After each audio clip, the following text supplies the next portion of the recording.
जय हिंद, जय भारत। हर दिन एक नया अवसर है। इससे इसलिए आपको कोशिश पूरी करनी पड़ेगी हर दिन। ठीक है मित्र, आज शुरुआत कर रहे हैं प्रतिशत भाग 2 प्रश्न 6। इससे पहले वाले वीडियो नहीं देखा हो जरूर देख लेना। पूरी प्लेलिस्ट बना रखी है, चतुर्थ श्रेणी कर्मचारी और पुलिस की तैयारी कर रहे हो, पुलिस कांस्टेबल की, तो वो भी मैंने प्लेलिस्ट बना रखी है। आप इससे जो भी टॉपिक मिलते हैं जरूर करना। और इसकी क्विज देनी हो कहा देना, यूट्यूब के डिस्क्रिप्शन में पहला लिंक मित्र। कौन सा? पहला लिंक क्लिक करना। ठीक है, पहला लिंक क्लिक करना, ऐसे देख लेना। अब यहाँ पे क्या क्लिक करते क्या आ जाएगी, ऐसी क्विज आ जाएगी। जरूर सोल्व जरूर करना। आप वीडियो देखने से पहले सोल्व करना।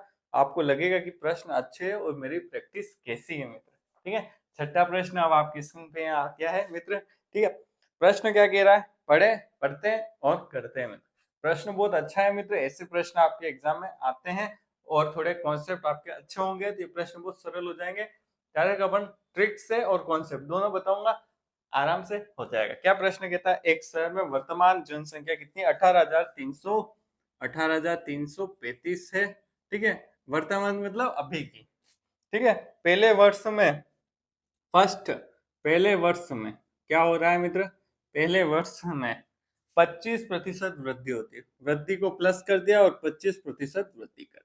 ठीक है मित्र, अब क्या करना है दूसरे वर्ष में, सेकेंड वर्ष में क्या हुआ मित्र? कितना क्या हुआ, बड़ी घटी? 20% की कमी आई। 20% की कमी आई तो माइनस से लिख देता हूं, हो जाती है। तो 2 वर्ष बाद शहर की जनसंख्या कितनी होगी? अब कितनी होगी?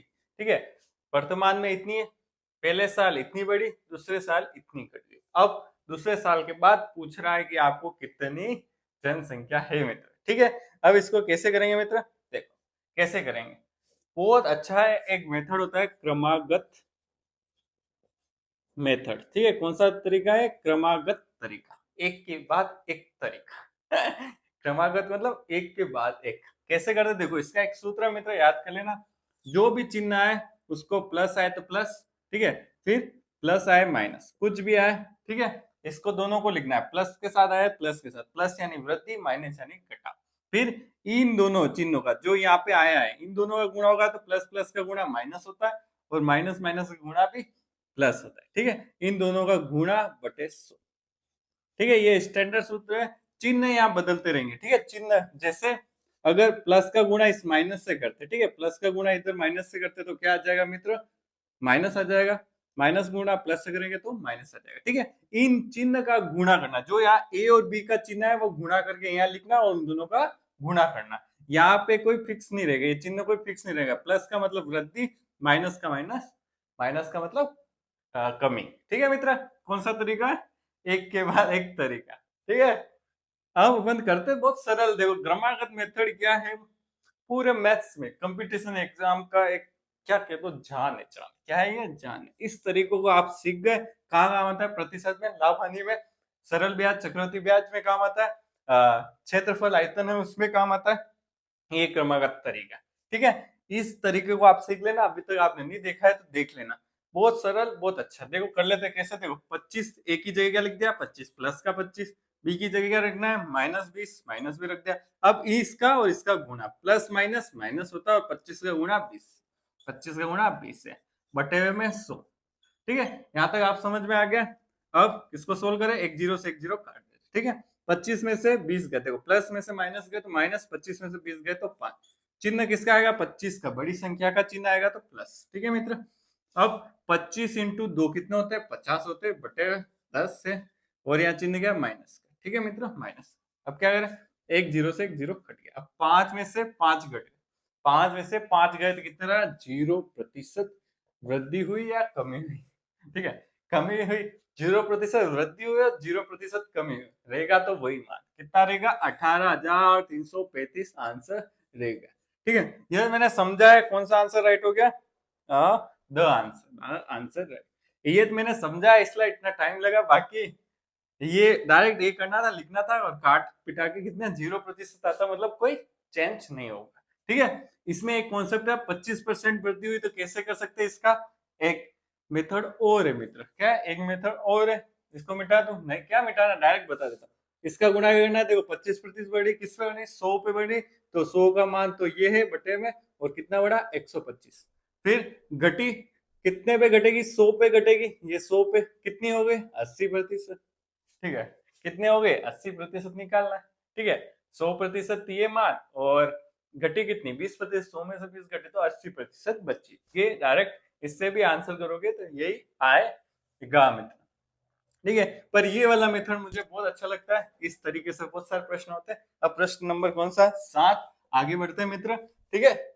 करना अच्छा लगेगा आपको प्रश्न, इस मेथड से करना, नहीं समझ में आया तो कमेंट करना वो, और आपने अगर ये मेथड सीख रखा है तो कमेंट करना यस मैंने सीख रखा है, और आंसर भी आपके आगे होगा अगर ये सीख रहा है।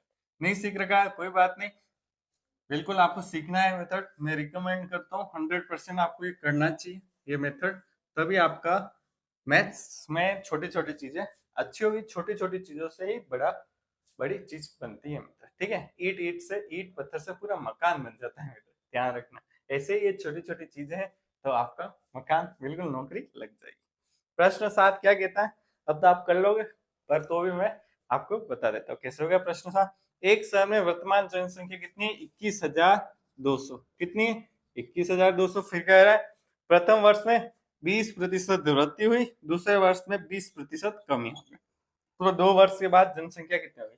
कोई बिल्कुल नो सिक्का हो, नए नेवला हो, कंपटीशन एग्जाम है, उसको लगेगा 20% होती 20% घटी 0, इतना का ये आंसर नहीं मित्र, नहीं, ठीक है। इसको कैसे करना है क्रमागत तरीके, प्रथम वर्ष से है सेकंड वर्ष से, अब क्या प्लस माइनस क्या होगा माइनस, 20 का 20 का गुणा 20 से कर दो बटे हुए 100, अब 20 में से 20 गए तो 0 माइनस 1 0 से 1 0, 1 0 से 1 0, कितना है 4, कितना है -4%। माइनस का मतलब क्या है मित्र कमी, ठीक है, कमी हुई, कितनी कमी हुई 4% की कमी हुई, ठीक है। किस पे हुई 21,200 पे हुई, कितने अगर 100% में से 4% की कमी हुई कितनी बची अपने पास 96% निकालना है, किस पे निकालना है 100% का मान तो ये है, निकालना है 96%। 2 0 से 2 0 हटा दो, और मैंने एक ट्रिक बताई थी 6 दूनी 12, कोई आंसर आया, इकाई का अंक से गुणा कर दो, 212 इंटू 96, ठीक है। गुणा करेंगे इकाई के अंक से, इकाई के अंक से कट दिया कितना आया 6 दूनी 12, तो क्या आंसर आना चाहिए लास्ट में इकाई डिजिट 2 आने चाहिए, किसी की है बिल्कुल है 20,352 आंसर इसका है 20,352, किससे कर दिया ऑप्शन से कर दिया मित्र, ठीक है। ये आप चीजों को सीखना पड़ेगा मित्र, अगर सारे ऑप्शन में 2 2 होते हैं, सब एबीसीडी में इकाई का अंक 2 2 होता तो आपको गुणा करना पड़ता, पर यहाँ इकाई का अंक 2 2 नहीं है। ऐसे प्रश्न आते कंपटीशन एग्जाम में, सब नहीं आते, पर 1 2 3 भी आ गए तो आप दूसरों से आगे निकल जाएगा है, निकल जाओगे बिल्कुल, मैंने बताया तो निकलना है ही आगे है। कौन सा आंसर राइट हो गया अब, ठीक है, आंसर कौन सा राइट हो गया अब, ठीक है। ऐसे आप छोटी छोटी चीजें सीखते जाएंगे, मेरे साथ जुड़े और करें, ठीक है। अब प्रश्न नंबर 8, ठीक है, प्रश्न 8 करते हैं, ठीक है। प्रश्न 8 भी अच्छा है, सारे प्रश्न अच्छे, बस ये थोड़े सिंपल है। सिंपल तो यार जो नया नया है उसको तो क्या लगेगा सिंपल, पर ये थोड़े सिंपल ही है। ऐसे प्रश्न आते हैं पर हायर लेवल कॉन्सेप्ट है, इसमें बहुत सारी चीजें डाल देगा, बढ़ा देगा घटा देगा संख्या जोड़ा दे देगा, ऐसे प्रश्न आते तो इसी टाइप के आएंगे, बस कैलकुलेशन में कहीं गड़बड़ कर देगा, क्वेश्चन की लैंग्वेज में गड़बड़ कर देगा, बाकी प्रश्न यही है मित्र, ठीक है।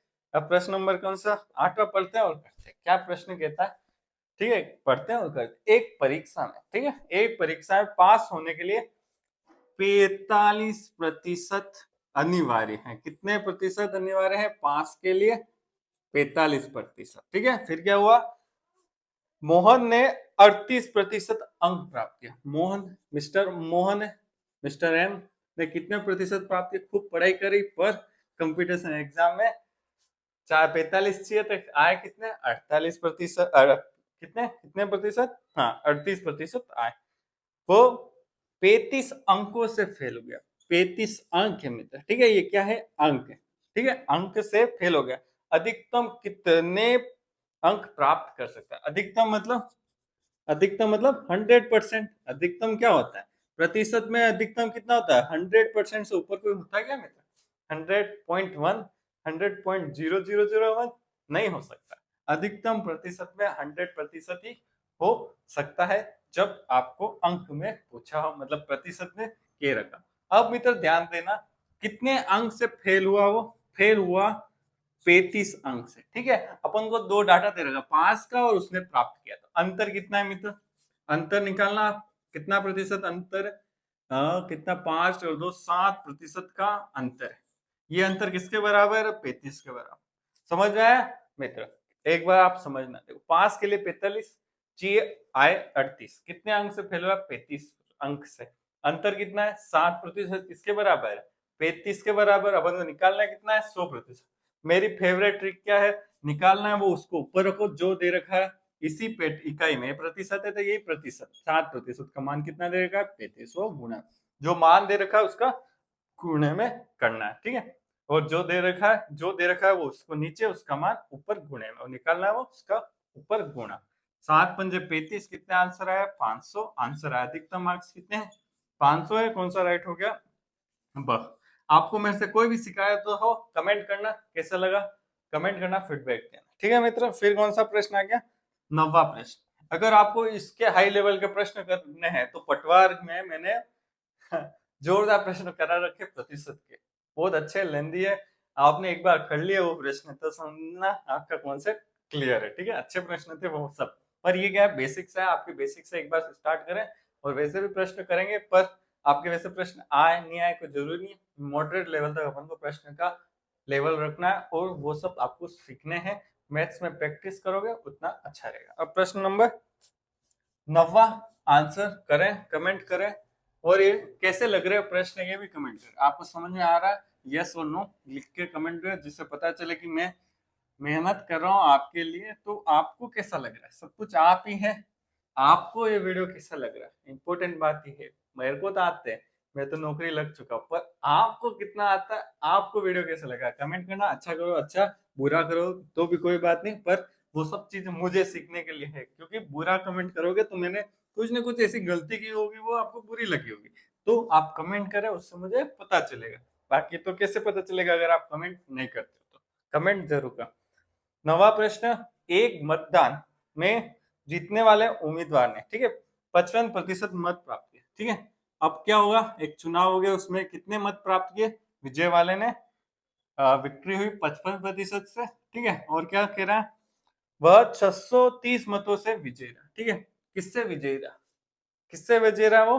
अपने जो हार वाले से। तो कितने मतों से? 635 ही, 630 है, सॉरी 630 मत से विजयी रहा, ठीक है। ये मत की संख्या कितने मतों से विजयी रहा, और कुल मतों की संख्या बतानी। कितने कुल मतों? कुल मत प्रतिशत में कितने होंगे? कुल मत होंगे प्रतिशत में मित्र, ठीक है। प्रतिशत में 100% होंगे, ठीक है। अब मित्र ध्यान, एक बात आप सोचना, थोड़ा सा आप दिमाग पे जोर डालना। अगर विजय वाले को 55% मिले हैं, तो हार वाले को कितने प्रतिशत मिलेंगे? 100% होता है, तो हार वाले को कितने मिले? 45%, ठीक है। हार वाले को वोट 45% मिले, विजय वाले को 55%। तो इन दोनों का अंतर कितना होगा? 630 होगा, नहीं होगा? 10% अंतर किसके बराबर होगा? 55 में से 45 गया तो 10%, 630 के बराबर होगा, ठीक है।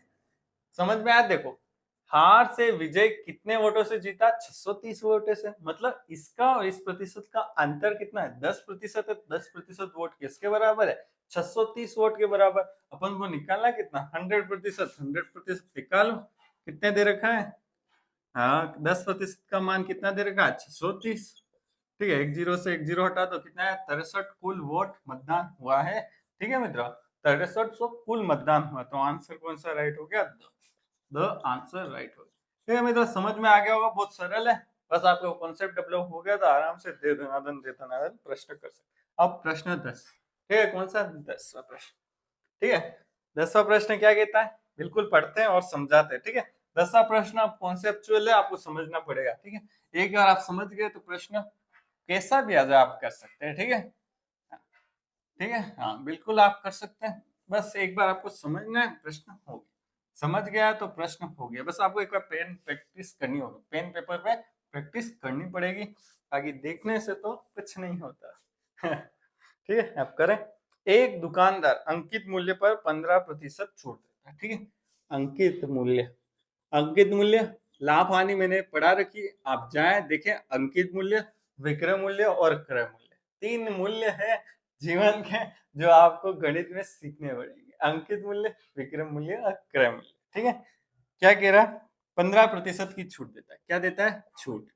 ठीक है, छूट देता है, ये छूट है 15%। किस पे देता है? अंकित मूल्य पे। हमेशा छूट, अगर ये नहीं कहता छूट देता तो भी हमेशा किस पे मिलती? एमआरपी पे छूट मिलती। कभी विक्रय मूल्य पे छूट नहीं मिलेगी, क्रय मूल्य पे छूट नहीं मिलेगी, हमेशा अंकित मूल्य पे ही छूट मिलेगी। ठीक है, फिर क्या कह रहा है? 29% लाभ प्राप्त करने। अब उसको लाभ कितना प्राप्त करना है? 29%, मतलब प्लस में 19% लाभ प्राप्त करना है। तो क्रय मूल्य के ऊपर, क्रय मूल्य के ऊपर लाभ कितना प्राप्त करना है? लाभ हमेशा क्रय मूल्य पे ही मिलता है। ये बात हमेशा गांठ बांध देना, क्या कि क्रय मूल्य पे ही लाभ मिलता है, ना विक्रय मूल्य पे मिलेगा ना अंकित मूल्य। लाभ हमेशा क्रय मूल्य पे मिलता है। ठीक है, अब पूछ रहा है उसे कितना ऊपर अंकित मूल्य करना पड़ेगा। ठीक है, कितना अंकित मूल्य उसको रखना पड़ेगा, कि उसको अंकित मूल्य कितना रखना पड़ेगा उसको? एक तो 19% लाभ भी हो जाए और 15% की छूट भी मिल जाए। तो ये बड़े बड़े मॉल, बड़ी बड़ी ये शिपिंग कंपनियां, ऑनलाइन वाले क्या करते हैं मित्र? आपको 15%, 20%, 50% की छूट दे देते हैं, पर लाभ भी वो उतना ही कमाते, जितनी छूट देते हैं उतना लाभ कमाते। तो आज इसका गणित अपन समझते हैं कि कैसे वो लाभ कमाते हैं मित्र। ठीक है, कैसे? ये प्रश्न देखा जाए तो लाभ हानि का भी हो सकता है, पर प्रतिशत में भी आया है, क्योंकि इसमें प्रतिशत का रोल ज्यादा है। इसमें मूल्य तो पूछा ही नहीं, उसने क्या पूछा है? प्रतिशत। तो ये प्रतिशत का भी प्रश्न हो सकता है, लाभ हानि का भी प्रश्न हो सकता है। पर ये प्रश्न बहुत अच्छा है मित्र, एक बार आप समझ गए तो ये प्रश्न आराम से हो जाएगा। अब उसको लाभ प्राप्त करना, तो लाभ किस पे प्राप्त करेगा? क्रय मूल्य पे। तो मैं मान लू, क्या मान लो? क्रय मूल्य है 100%। ठीक है, ये मैंने मान लिया। हमेशा क्रय मूल्य को मान लो 100%। हमें प्रतिशत में निकालना है तो प्रतिशत में मान लिया। अब क्या करें? लाभ कमाना है उसको। लाभ के बाद विक्रय मूल्य कितना होगा मित्र? विक्रय मूल्य कितना होगा? 119। कैसे निकाला? 100 का 19%, 19 होता है, 100 में 19 जोड़ दिया तो विक्रय मूल्य आ गया लाभ सहित 119%। ठीक है, 119 से बेच दी। अब अपन को मिलाना है, ऐसा कुछ करना है कि उसको 15% की छूट के बाद 119 आ जाए। क्या मित्र? ध्यान से दे समझ, क्या करना है? ऐसा मान निकालना है आपको, ऐसा मान अंकित मूल्य का निकालना है कि उस पर 15% की छूट देते। उस मान पे छूट किससे मिलेगी? हमेशा अंकित मूल्य पे 15% की छूट देने के बाद कितना आ जाए अपने पास? 119। कितना आ जाए मित्र? 119। तो कैसे आएगा मित्र? बहुत सरल, देखो छूट, देखो अपने पास, देखो अंकित मूल्य 100% है, छूट के बाद कितना मिल गया? 85% में। ठीक है, ठीक है, थोड़ा सा आपको थोड़ा समझने में दिक्कत होगी मुझे पता है, पर अंकित मूल्य को 100% मान लिया तो छूट के बाद विक्रय मूल्य कितना हो गया? 85%। ठीक है, ये करेंगे बहुत आसानी से होगा। कैसे? देखो मित्र, अपन को निकालना है 100% का मान, विक्रय मूल्य निकालना है। ठीक है, सॉरी, अंकित मूल्य का मान निकालना है। 100% दे रखा है 85, 85 का मान कितना दे रखा है? 119। बस ये आ गया अंकित मूल्य। अंकित मूल्य मतलब एमआरपी। ठीक है, एमआरपी आ गया। क्या कहा? एक बार और समझ लेते हैं, मुझे पता है थोड़ा कठिन लग रहा होगा, पर समझ लेते हैं। अंकित मूल्य अपने पास 100 रुपए है, 100 रुपए के हिसाब से, और 15% छूट के बाद कितना मूल्य है? 85। 85 का मान कितना है? 119। क्यों है? क्योंकि क्रय मूल्य पे मुझे 19% लाभ करना कमाना है। तो 85 का मान 119 है, तो 100%, 100 रुपए का 100% का मान निकालना है अंकित मूल्य। तो 17 का बड़ा 5 बार, 17 का बड़ा 7 बार, 5 का बड़ा 100 में 20 इंटू 7, तो कितना आ गया? 140% आ गया। ठीक है, अब ध्यान से सुनना, 140 में 15% की छूट देंगे तो कितना आ जाएगा? 119। और 119 में से मेरा लाभ 19 रुपए घटा दूंगा तो क्रय मूल्य कितना आ गया? 100। ठीक है, ऐसा आपको सोचना पड़ेगा। बस इसमें दो चीज ध्यान रखना है, एक क्रय मूल्य को हमेशा 100 मानना है और अंकित मूल्य को भी 100 ही मानना है। ठीक है, जिससे कि आपका प्रश्न आसानी से हो जाए। अब इसने पूछा है कि, यहाँ पूछा है प्रश्न, देख लेते हैं, कितना ऊपर अंकित करना। देखो 100% का तो कोई माल होता ही है, हमेशा क्रय मूल्य 100% मानना है, तो 100 के ऊपर कितना प्रतिशत ऊपर अंकित करना पड़ेगा? कितना करना पड़ेगा? 40% ऊपर अंकित कर देंगे तो अपना मामला सेट हो जाएगा। तो कौन सा आंसर राइट हो जाएगा? आंसर स राइट हो जाएगा। ठीक है, मामला सेट कर दिया। ऐसे आपको बड़ी बड़ी कंपनियां है वो इस जाल में फंसाती है कि 50% 60% छूट देने के बाद आपको बहुत सामान सस्ता मिल रहा है, पर एक्चुअली ऐसा होता नहीं है। वो पहले ही लाभ अपना जोड़ देती है उस प्रोडक्ट या उस चीज में। तो ये आपका बेस्ट एग्जाम्पल है सीखने के लिए। ये कंपटीशन एग्जाम में ऐसे प्रश्न आते हैं, ये तो एक शुरुआत है मित्र, इससे भी अच्छे अच्छे प्रश्न आते हैं। बस आपका कॉन्सेप्ट क्लियर होना चाहिए, सारी चीजें क्लियर हो जाएगी। तो आपको ये वीडियो कैसा लगा? अगर वीडियो अच्छा लगा हो तो क्या करना मित्र, लाइक करना, शेयर करना, सब्सक्राइब करना, ठीक है। और वीडियो देखा उसके लिए धन्यवाद। और आप कमेंट जरूर करना कि अच्छा या बुरा, ठीक है। जो भी हो फीडबैक बिल्कुल लेना पड़ेगा, आप ही तो है, आप वीडियो देख रहे हैं, आपके लिए तो है सब। अगर आप ही कमेंट नहीं करेंगे तो मुझे कैसे पता चलेगा कि क्या वीडियो अच्छा बनाया, खराब बनाया, प्रश्न अच्छा लिया, नहीं लिया, समझाया अच्छा नहीं बुरा, जो भी है कमेंट करना। और वीडियो देखने के लिए एक बार धन्यवाद।